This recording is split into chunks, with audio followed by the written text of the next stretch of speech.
Anangwe, kamnautu.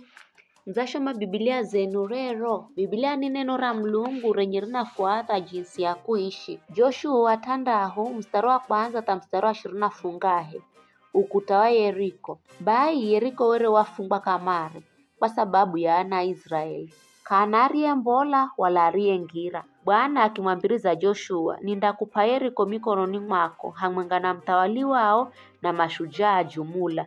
Ninwi mdozunguluka mziu atuosine aviha mara mwenga kwa siku tanda. Na makuhani afungahe mahale mabungo mafungahe ya pembe ya magonzi maturume mbe ya rosa ndukura kilagane. Na siku ya fungahe mdozunguluka mara fungahe kuno makuhani mapige goma bungo.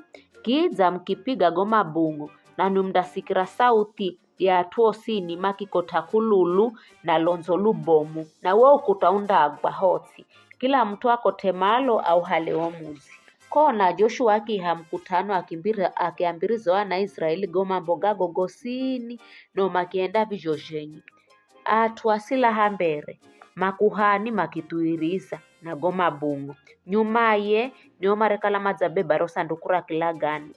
Joshua akiambiriza watu msipige lonzo hata kunena msinene paka irio siku ninde mwambira tayo siku yafungahe makirauka maza chagenye kuchireka mirimiri makizunguka tayo mara yafungahe mwakuhani makikwa cha kupiga goma bungu ndo Joshua akiambira watu kotani kululu ndo watu makipiga lonzo lubomu sana na Mlungu akalaza hapa womuzi ukigba osini atumakifa isiokala Rahabu yo mutumuche ndiareishi hamwenga naye. Ni hayo tu.